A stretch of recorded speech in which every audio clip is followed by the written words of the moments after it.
So now I'm joined by Colin and we're going to be discussing the MTD network. It's lovely to be with you, Colin. I must admit your videos are very funny. They do make me laugh. I said that first thing this morning. Funny, educational and entertaining. Yes, I'd agree.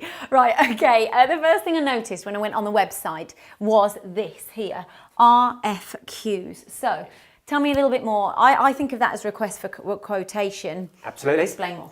Right, when engineers join MTD Network, they said, are you going to get some business? Are you going to get some inquiries? Yes, we absolutely are. So, RFQs, and you've seen on the website there. Yep. I'll show you. Oh, it's this side here, yes? So, top right-hand corner. So, people, JLR, Baker Perkins, anybody can go to that site and say, I need these components manufactured, put the details in. That will then go out to engineers on MTD Network.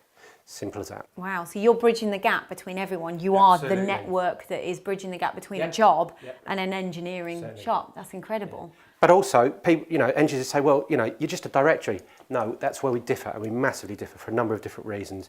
A, we've been digital marketing for almost 10 years now, so we know our side in terms of the website and getting information out. Yeah. We've got over 50 years experience in the engineering industry, so we know what we're talking about. But we're also promoting the engineers, so, it's well and good getting the inquiries coming in, but how do you get their name out to market? So we do your videos, we do provide details about what they've been up to, manufacturing components, if they've taken on apprentices and things like that. So we get that out to the market, and we'll do an email to a database of over 70,000 people, so people find out about what our engineers are doing. I quite like as well, and there's one point I really do want to mention is I love your educational videos. So if you're an engineer and maybe you've got a question on something, your videos are brilliant for this. That was my eureka moment, that was. Because I was chatting to one of my colleagues, Paul. It's normally Paul Jones TV, but on this occasion it was Colin's Idea TV. I asked him what EDM was, and he sat there for a couple of minutes. He said, well, it's just eroding stuff with a spark. And I'm like, Paul, that's not really helping me. No. There's different varieties. So why don't we do 1 minute long videos educating people, engineers, about different aspects of engineering. A great example was guys at Coba CNC.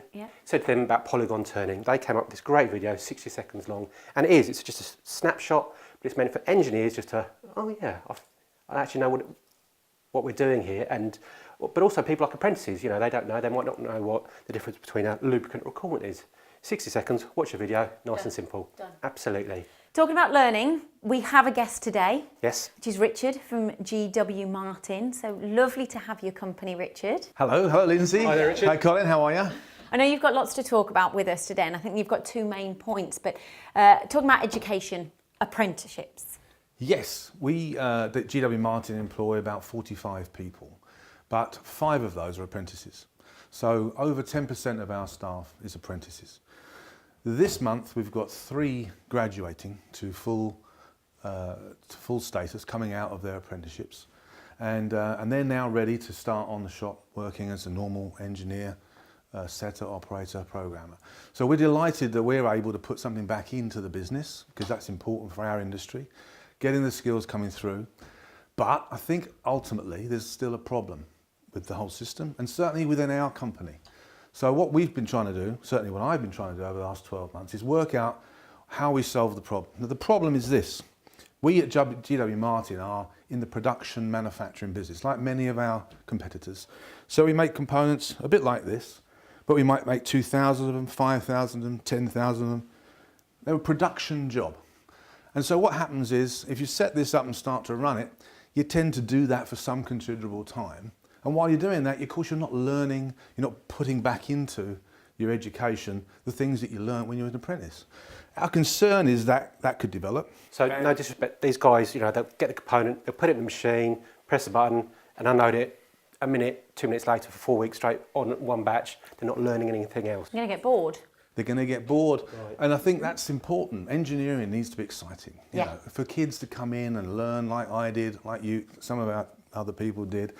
You've got to learn, you've got to have it exciting. So if it's exciting, they're going to want to do it. They want to come into the industry, and we're going to keep the engineers coming through, which is what the country needs. So what we've decided to look at doing is start up an area where we're going to do short batch work. We're going to call it probably something like the rapid response area. And I think it meets the needs of the customer too. I'll give you an example. A customer was in with us a couple of weeks ago. He is subcontracting out £150,000 worth per year of parts similar to this. We've seen these before. Yeah, Most companies similar to can those. make these. 1 off, 5 off, 10 off, 20 off. It costs him more money to go out to companies like us and say, how much to make 10 of those? How much to make 5 of those? How much to make 6 of those? You're going to wait on quotations. He's going to wait for quotes. Take a He's long going to go around the time. houses. But he knows he's spending 150,000 a year. So we've said, look, give us £150,000 a year and just send the parts. We'll make them for you. Make them, turn them over quick. Solution to his problem, perfect. To our problem of helping our apprentices get better training after they've come through, after they're fully skilled, and developing those skills, it works perfect for us as well. So he's winning, we're winning, there's a solution. I think there's going to be a lot of companies that have this as a problem. I really do. I think, you know, this isn't just yourself, your company. I think this is a solution to many other companies, and from the person's point of view who's giving you the parts, that's easy, that's done, one job done. They're going to have that continuity, aren't they? They're going to have one person that they're going to speak to, and it's easy, isn't it? And those apprentices, really honing their skills, aren't they? Yeah, they're going to be great. They're going to be better than some of the guys that have been there years. Exactly. So for me, if there are people out there that have got that kind of opportunity, have the same sort of problem with one of our customers, call us, because we've got a solution, and I think it's a solution that helps us, but it helps the industry in general, because we're developing the skills of the young kids coming along. Just the investment in apprentices, though, because to have 5 out of 45 workforce is huge amounts. Yeah, it's a big responsibility, and we've got to make sure we look after that. You had another point you wanted to Yes. make. So, of course, we've been at GW Martin 12 months now, so started to develop the business. 12 months. That reminds me, actually, your subscription's up with MTD Network. That's not why we bought Richard here, though, is it? Yeah, 12 months, it clicked at the same time, The first video, we did a video with you ages ago. That's right. Well, we developed, when I first came on board, I saw the assembly area that we used, but we used a very small part of it. And I felt then that there was an opportunity to grow and expand that. Now, since then, we've now taken on a 3-year supply contract with a company just recently to supply for 3 years a fully assembled component. I can't go into the details of the component at the moment, but it's a fully assembled component. It's about 18 components in each assembly. We're making about 5,000 or 6,000 a year to start with. We're looking at other assemblies as well for the same client, and that assembly program now is developing very, very quickly, and that area that wasn't getting used so much, we're already now talking about expanding it. What assembly work does for suppliers is it does everything. They can take 10, 15 components that they are buying, instead of going to 5 or 6 different customers, different suppliers, and then when it all comes in, having to do it themselves, and then if it's not quite working, fit things together and blame someone else for this not working and that not working. They can just say, look, just make it, send it, put it in a box and deliver it. And we'll have that assembly ready to go when we want it, on time, on demand. And that's what we offer, and it's a unique service, I think, in the industry. You've started, oh sorry. That ties in with the video that we did with Stuart at Subcon 2016. That's right. He showed us one of the components you'd actually started the whole process, anodizing through to final box. Exactly. Well, that client ordered 650 assemblies. They're assembling the whole product now. It's the only part of their product that they just take out of a box and bolt on. And they're delighted. And so I think it's a great way of offering a service to our customers. It makes their lives easier. So we're always trying to help. What can we do to help make our customers' lives easier? Offer a solution. And I think this is a great solution. And it's now growing. It's fantastic. You mentioned to us before today, you've got a system put in place because you just invested 3 years into this system so far. Is that right? Well, we've put in a new ERP system. We're just in the process of rolling it out. We've been doing it for about a year actually. So we're 12 months into it. We've got the front end of the system and the back end of the system working perfectly. We're now just developing the middle part where the manufacturing takes place. But basically, if you take, for an example, if you take the assemblies that we're making now, there's about 5,000, 6,000 assemblies of about 17 different components. Some we manufacture, some we buy in, and there are subcontract services as well, like plating, hardening, treatments and stuff, all around those 18, 25,000 components. So if we get an order for another 2,000 parts, we've got to order another 5,000 parts, but we don't know how many we got in stock, we don't know how many used, how many went out. The ERP system takes care of all of that. When we put everything on the system and run it through the shop, if we get an order for 2,000 components that have got 17 different parts in each, we just basically enter the sales order and it tells us exactly what's the stock on hand, how many we've got, how many we need to order, where we order them from, and what the price is. That when it's all together and running smoothly, it sounds like a great video opportunity, Richard. Well, you're always welcome. Thank you very much. Thank you, Richard. Appreciate it. Thank you. Now, what's this I've been hearing about you and a 30-year-old beaver? The rumours aren't true, Lyndsey, honestly. No, you've obviously seen Twitter, LinkedIn, the website.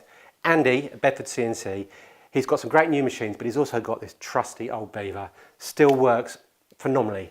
He was given a component to manufacture, huge, started off with a 100-kilo billet and then designed it, obviously manufactured it, 2 people to lift it onto the plate, but it's an absolutely awesome piece of work. So have a look at what he's been up to, it really is brilliant. But it's not just about Andy, there's other engineers obviously. We've had Richard from GW Martin, Martin at PES, now he's at Burnham-on-Crouch, he's recently made a component for the Eurofighter, so I'm going to have to say this, that is definitely taking off. Oh. Yes, I know, dreadful. We've got Empire, they've invested in a new machine, a Star SW20. Why have they done that? Because they've won some business from somebody else who were previously manufacturing 2 ops, so a bit of milling, bit of turning. They've got it on this new Star machine, all in one operation, so it's a lot more efficient, bring the cost down, they've won the business, so they're absolutely over the moon about that. Coba Precision, now they're highlighted in our latest vodcast, but I got to drive a Bentley, but also a Morris Minor. Oh, nice. Both. Which one did you prefer? The age-wise, the Morris Minor was nearer me, the Bentley was more sophisticated, like me. So yes. I like them both, obviously. Both for different reasons. Absolutely. Fantastic. You've been busy. Yes. Right, okay, you've got one more thing to announce. One more thing, hot off the press is the brand new website, which is coming soon. Oh, okay, we've got a new website. So if you want to get your business promoted by the right people, then the new website, our website, MTD Network, is the one to be looking out for.